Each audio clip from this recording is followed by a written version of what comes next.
امریکہ کا وینزویلا پر حملہ کریکس دھماکوں سے گونج اٹھا۔ دفاعی ہیڈ کوارٹرز اور فوجی تنصیبات پر شدید بمباری حملوں میں 100 افراد کے ہلاک ہونے کی اطلاعات۔ امریکی فوج نے وینزویلا کے صدر اور ان کی اہلیہ کو گرفتار کر لیا۔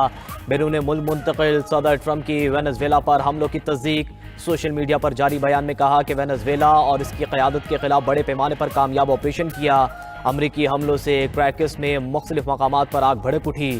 شہر کی بجلی منقطع، صدارتی محل کے گرد اور اعتراف میں ٹینکوں اور بختر بند گاڑیوں کا گشت۔ وینزویلا حکومت کی امریکی حملوں کی شدید مذمت، امریکہ کو سخت جواب دینے کا اعلان۔ وینزویلین وزیر دفاع نے صدر مادورو کی امریکی فوج کے ہاتھوں گرفتاری کی تصدیق کر دی۔ کہا امریکہ کے سامنے ہتھیار نہیں ڈالیں گے، ہر حال میں فتح حاصل کریں گے۔ وینزویلا غیر ملکی فوجیوں کی موجودگی کے خلاف سخت مزاحمت کرے گا۔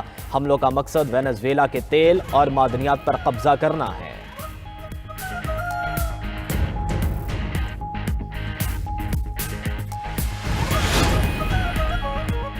کیا صدر اور ان کی اہلیہ زندہ ہیں؟ وینزویلا نائب صدر ڈیلسی نے امریکہ سے ثبوت مانگ لیے۔ امریکی وزیر خارجہ نے کہا فوجی کارروائی عدالتی وارنٹ پر عمل درآمد کرانے کے لیے کی گئی۔ صدر وینزویلا کو امریکہ میں فوجداری مقدمات کا سامنا ہوگا۔ امریکی سفارت خانے نے کریکس میں آپریشنز معطل کر دیے۔ امریکی شہریوں کو فوری وینزویلا چھوڑنے کی ہدایت۔ روس، ایران، کولمبیا اور کیوبا کی امریکی حملوں کی شدید مذمت۔ ایران نے وینزویلا پر حملے کو بین الاقوامی قانون کی کھلی خلاف ورزی قرار دے دیا۔ حملہ علاقائی استحکام کے لیے خطرہ ہے، اقوام متحدہ سے فوری کارروائی کا مطالبہ۔ کولمبین صدر کا امریکی حملوں کے بعد وینزویلا کی سرحد پر فوج تعینات کرنے کا اعلان۔ وینزویلا پر حملوں میں نشانہ بننے والے مقامات کی فہرست جاری کر دی۔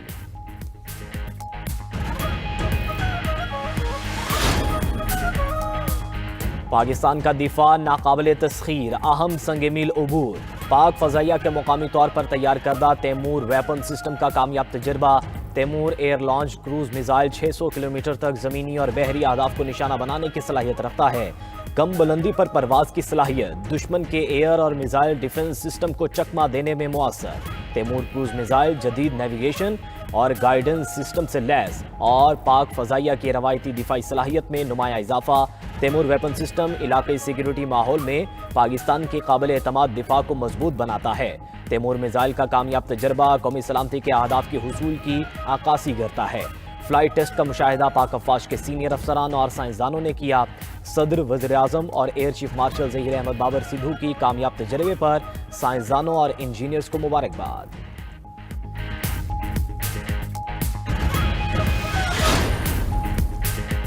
نائب وزیر اعظم و وزیر خارجہ اسحاق ڈار بیجنگ چلے گئے۔ کل پاک چین وزراء خارجہ اسٹریٹجک ڈائیلاگ میں شرکت کریں گے۔ ترجمان دفتر خارجہ کے مطابق ڈائیلاگ میں دو طرفہ تعاون کے تمام پہلوؤں کا جائزہ لیا جائے گا۔ پاکستان اور چین کے درمیان اسٹریٹجک پارٹنرشپ کو مزید فروغ دیا جائے گا۔ اسحاق ڈار 2026 میں چین کا دورہ کرنے والے پہلے غیر ملکی اعلیٰ عہدیدار ہیں۔ نائب وزیر اعظم اسحاق ڈار کا سعودی وزیر خارجہ سے ٹیلی فونک رابطہ۔ خطے کی تازہ صورتحال پر تبادلہ خیال۔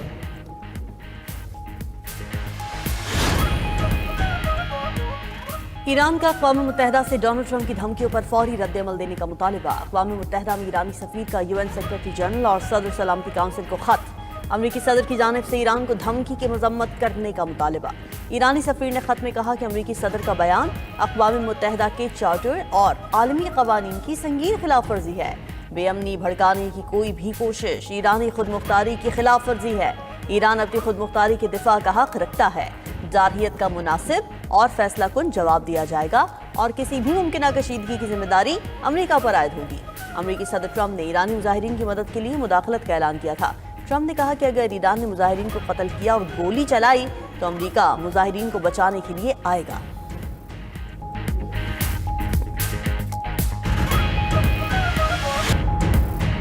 ایران میں مہنگائی اور کرنسی میں گراوٹ کے خلاف عوامی مظاہرے جاری۔ مختلف مقامات پر ایرانی پولیس اور مظاہرین میں جھڑپیں، اب تک 6 مظاہرین اور 1 پولیس اہلکار جاں بحق۔ مظاہرین کے پتھراؤ سے 30 سے زائد پولیس اہلکار زخمی۔ مظاہروں کے باعث کئی صوبوں میں اسکولز، یونیورسٹیاں اور سرکاری ادارے بند۔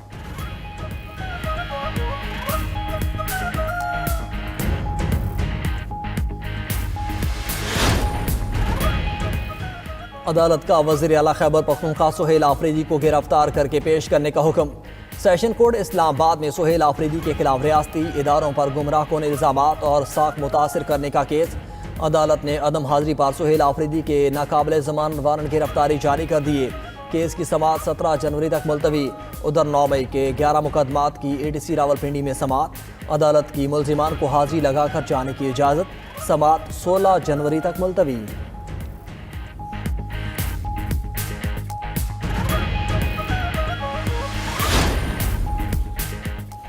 پنجاب میں امراض قلب کے لیے انٹرویسکولر سرجری کی جدید ترین تکنیک متعارف کرانے کا فیصلہ۔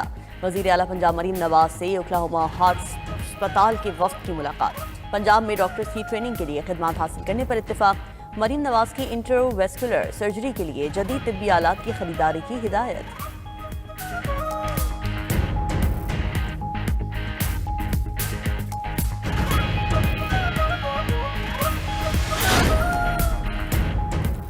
ملک کے بالائی علاقوں میں خون جما دینے والی سردی، پہاڑوں نے سفید چادر اوڑھ لی۔ قلات میں پارا -7، گوبس قلام میں -4 ڈگری ریکارڈ۔ استور میں وقفے سے موتیوں کی برسات، ندی نالوں میں پانی منجمد، شاہراہیں برف سے ڈھک گئیں، معمولات زندگی شدید متاثر۔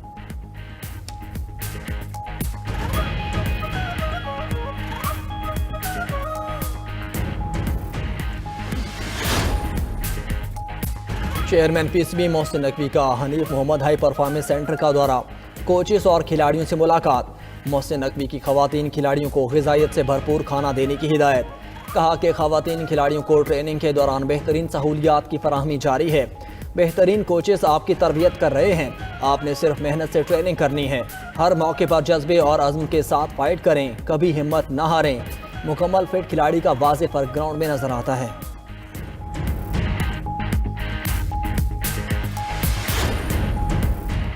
میکسیکو 6.5 شدت کے زلزلے سے لرز اٹھا، مختلف واقعات میں خاتون سمیت 2 افراد ہلاک، اسپتالوں اور عمارتوں کو بھی نقصان پہنچا۔ زلزلے کا مرکز پیسیفک ساحل کے قریب گیریرو میں تھا۔ زلزلے کی گہرائی 35 کلومیٹر ریکارڈ کی گئی۔ زلزلے کے بعد 420 آفٹر شاکس آئے۔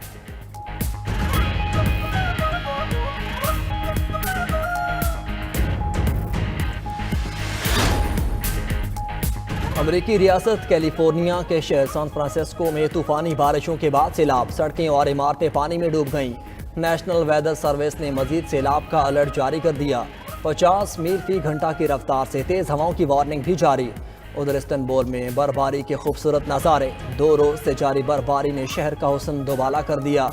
آسمان سے گرتے گالوں سے شاہراہوں سمیت ہر چیز پر سفیدی چھا گئی۔ غیر ملکی سیاح برف باری انجوائے کرنے سڑکوں پر نکل آئے۔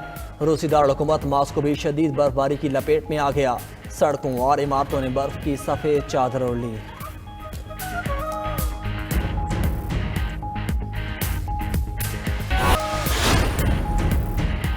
امریکہ نے کیوبا پر حملے کا اشارہ دے دیا۔ امریکی صدر نے کہا کہ کیوبا کے ساتھ تعلقات میں تناؤ پیدا ہو سکتا ہے۔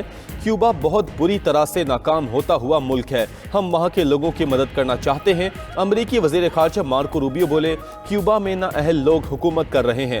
وینزویلا کے صدر مادورو کی حفاظت پر مامور گارڈز کیوبا سے تھے۔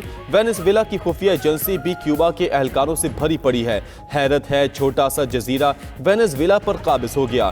نکولس مادورو وینزویلا کے قانونی صدر نہیں تھے۔ امریکہ میں مادورو پر 2020 میں فرد جرم عائد کی گئی تھی۔ ان کے سر کی قیمت $50 ملین مقرر تھی۔ مادورو کے پاس صورتحال سے بچنے کے کئی مواقع تھے۔ صدر ٹرمپ گیم نہیں کرتے، جو کہتے ہیں وہ کر کے دکھاتے ہیں۔ امریکی وزیر جنگ پیٹ ہیگسیتھ نے کہا، امریکہ کسی بھی وقت جو چاہے کر سکتا ہے۔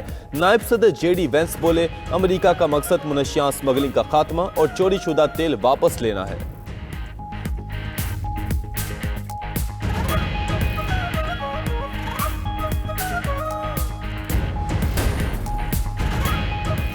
وینزویلا آزاد ہو گیا، اپوزیشن اقتدار سنبھالنے کے لیے تیار ہے۔ ہمارے پاس پہلے 100 گھنٹے اور پھر 100 دن کا واضح پلان موجود ہے۔ وینزویلا کی اپوزیشن رہنما ماریا کورینا ماچادو کا اعلان۔ ایڈمنڈو گونزالیز اور روتیا کو منتخب صدر قرار دیتے ہوئے بولی، ملک کے عوام 1 سال قبل اپنا رہنما منتخب کر چکے ہیں۔ عالمی برادری بھی اس معاملے پر امریکہ کے ساتھ ہم آہنگی پیدا کرے۔ ادھر دنیا کے مختلف ممالک میں موجود وینزویلا کے شہری خوشی میں سڑکوں پر آ گئے۔ اسپین، چیلی اور پیرو میں لوگوں نے جشن منایا۔ امریکی ریاست فلوریڈا میں بھی وینزویلین شہری خوش نظر آئے۔